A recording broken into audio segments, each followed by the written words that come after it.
Have you ever wondered why Prince Arnold was attending Prince Dietrich's party and whether or not Arnold was actually looking for Rishi or not?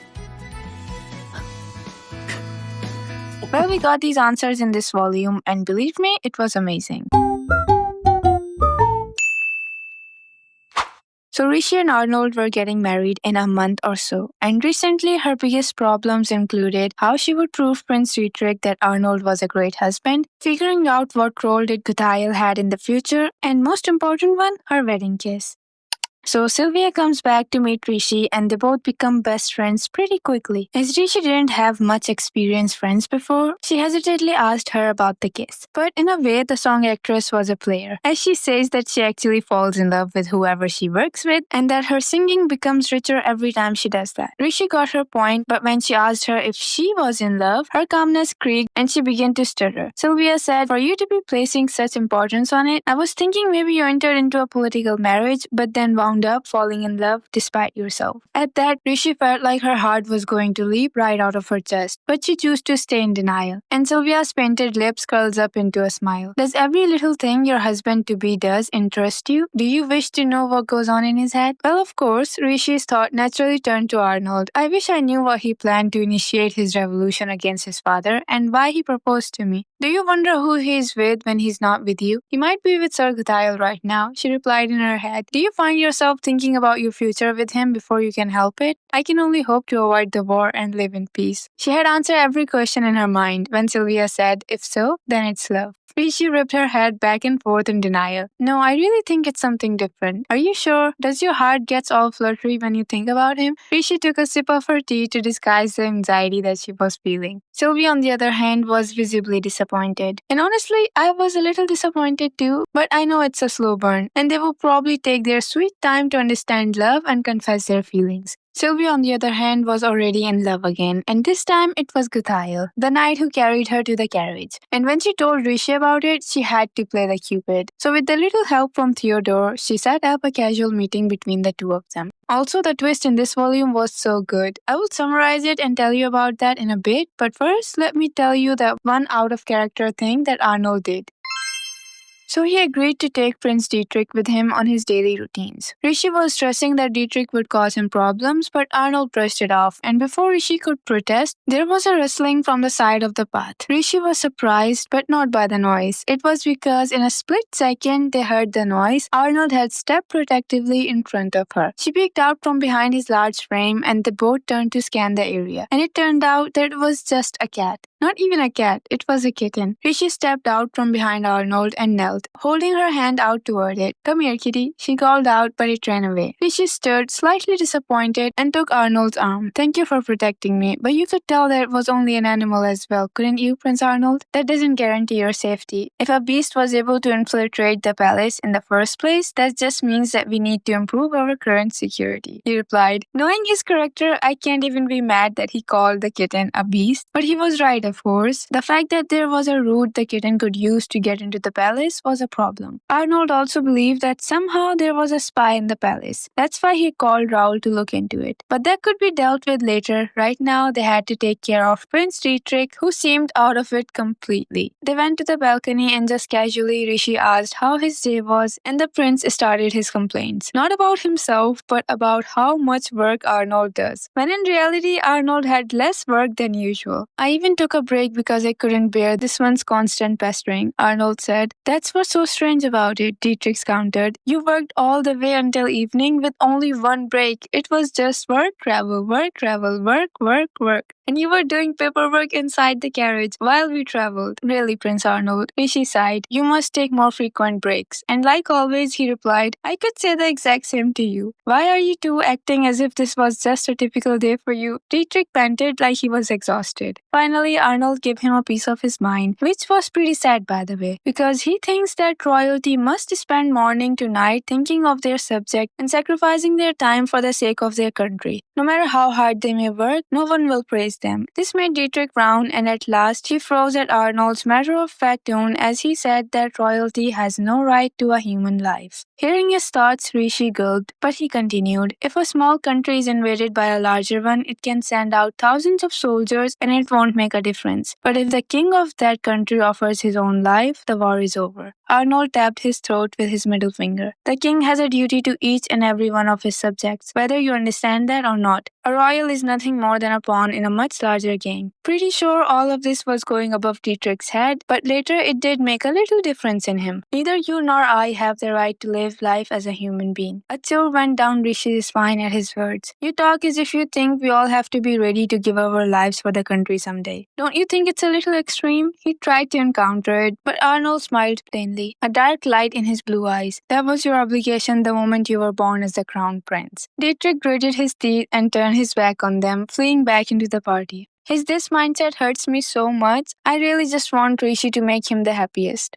After he was gone, it was just now her and Arnold out in the balcony together. Rishi raised her head when Arnold called her name. Her eyes met his for a few meters away. She could find no words to say, and Arnold sighed, asking, "What was it that you said to the cat earlier?" She didn't get what he meant, and his gaze landed on his shoes. "Right, I remember." Arnold turned to her again and extended his hand, his voice just as soft as the expression on his face. "Come here, you." Rishi's cheek flushed. That line was completely unexpected coming from Arnold. Did Prince Arnold just call me like a cat? It just wasn't fair though, Rishi thought. As she searched for a reply, Arnold tilted his head and smirked. "He's definitely getting dangerous for my heart. And Rishi is too, of course." Because she finally gave in, taking a step toward him. She took his hand and let him pull her the rest of the way. Then she asked, "If war breaks out again in the future, to what end would you offer up your own life?" To which Arnold smiled, saying, "I'm not interested in hypotheticals. But you're prepared to make use of it, are you not?" She said. "Kings and emperors bear the full responsibilities of their countries." He stated as if they were discussing the weather. "A crown prince is only born to take on that burden." Rishi flinched again. Arnold's father had not accepted any other children born to him without a specific hair and eye color. Arnold was most likely not his true firstborn son. He was only the crown prince because his father had killed any brothers who came before him. Prince Arnold bear no responsibility for that. She squeezed his fingers. Yet he feels his very existence is a sin. A devastating sadness weighed on Rishi's heart. Only a moment ago he had said that royalty had no right to a human life. But he didn't seem to want that for his brother Theodore or his sisters, nor for his empress to be. The only people he feels don't deserve to be human are his father and himself. Does he realize that? Rishi thought, but she came out of her thoughts when he touched her cheeks, saying, "You're pouting." Since he'd already seen through her attempt to hide it, she let the expression show fully on her face. "I am because I'm angry, but I'm angry at myself," she said. "Whatever for?" he asked. "I just feel so useless." Rishi hung her head, pursing her lips. "I want you to be happy, Prince Arnold." He looked at Rishi with surprise. "I wish your future could be nothing but happiness, even if you don't think you deserve it. We'll eat the most delicious food in the world, sleep on the bed so fluffy you'd want to just melt into them, and see sights so beautiful it makes you dizzy." She listed everything she could think of, carefully examining each suggestion. "I'll give you experience like that to show you the appeal of being happy," she said. She was absolutely serious, but Arnold just stared at her in bafflement before chuckling quietly. It was a rare sort of smile for Arnold, like he couldn't control his emotions. "I see the appeal plenty already," patting her head. Then he donned the teasing smile she was more accustomed to and asked, "What about you? Have you decided how you want to celebrate your birthday yet?" Rishi flinched, not expecting him to turn the tables on her like that. "Is there anything you want?" he asked. Can I say I want what you want, Prince Arnold?" "I don't think so," he replied. Rishi's birthday was 8 days away. She knew if she didn't make up her mind soon, there wouldn't be any time to prepare for it. But she just couldn't think of anything. "It's like you have no desires," he teases. "You're the last person I want to hear that from, Prince Arnold," she shot back. Her heart beated fast against her ribcage whenever that teasing smile appeared on his face. She was sure that Arnold didn't mean anything by it, but she couldn't help thinking of what she knew was coming. "I haven't solved the issue of the case at our wedding either," she thought, "and I don't have many days left to figure that out." Then she panicked for the 50th time in this volume. The good thing is she finally did solve that problem/issue, but that part would probably not be included in this video because we have to talk a little about the mind-blowing plot.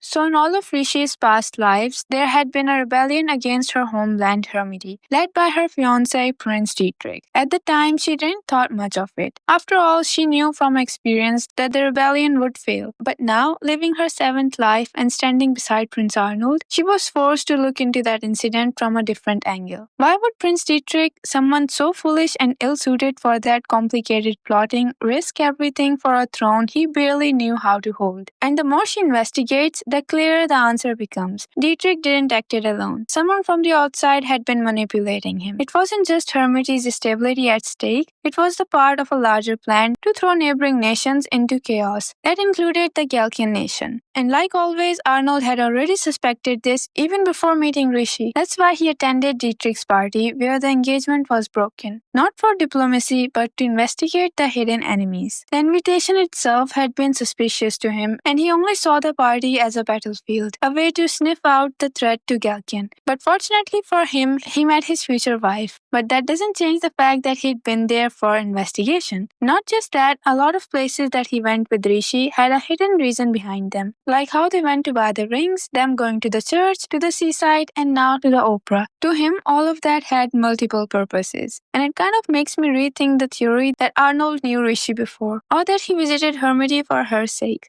But anyways, Arnold had guessed that whoever was behind the currency plot was also stirring up unrest in Hermity, and that was only why he allowed Prince Dietrich to be with him. Moving forward, Rishi and Arnold continue their investigation in Galkian's capital. They visit the opera house again, and on the surface, it seems like the casual trip. Rishi presents Sylvia with petals that could dissolve like real snow, while Arnold just looks at her with all the love in his eyes. But beneath all that, he never stops searching. He accompanies her personally because he believes that a spy has already entered the city, perhaps even the palace itself. Meanwhile, Rishi gets involved in different matters of the heart, as Sylvia confesses that she had fallen for Guthail and thinks that maybe he hasn't fallen for her at all. As for Guthail, we know that he was going to become one of the biggest 5 retainers in the future. But when he formally requested to join, Arnold rejected him outright, telling him bluntly, "You must be joking," and reaffirming that he would not accept Guthail among his imperial guards. Which was a shock to Rishi because in almost all of her lives, Guthail had been beside Arnold. He, despite being a loyal and skillful knight, was shaped by the tragedy of his father, who had betrayed the Yalkin, and because of that, he carried the mentality that it was only natural to give one's life for the country, to fight while accepting the likelihood of death.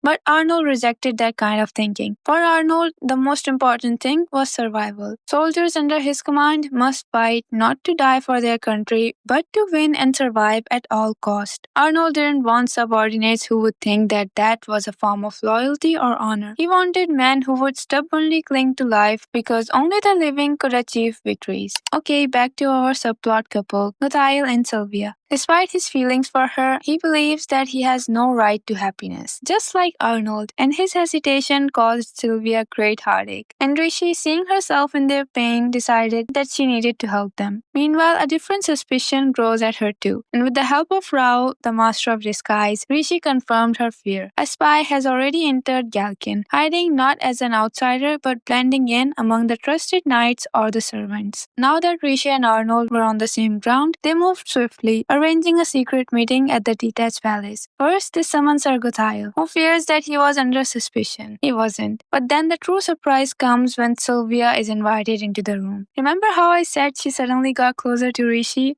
Yes, she was the spy there. But in a quite painful conversation, she reveals that while she never knowingly aided enemies of Galkian, she may have been used as a pawn. Now she wanted to quit, but that would only mean her death. But remember, there's no one dying on Rishi's watch. So instead, we got a beautiful dancing/fighting scene between Rishi and Arnold that I really wish someone would just animate already. Well, that was all for today's video. It's a little small one, so I'll post the next part very soon. Thank you for listening to me. Take care of yourself and goodbye. I don't really wanna hurt you, but I can't control the pain. If you're sticking by my side, maybe we could be okay. Okay, maybe you could be the change.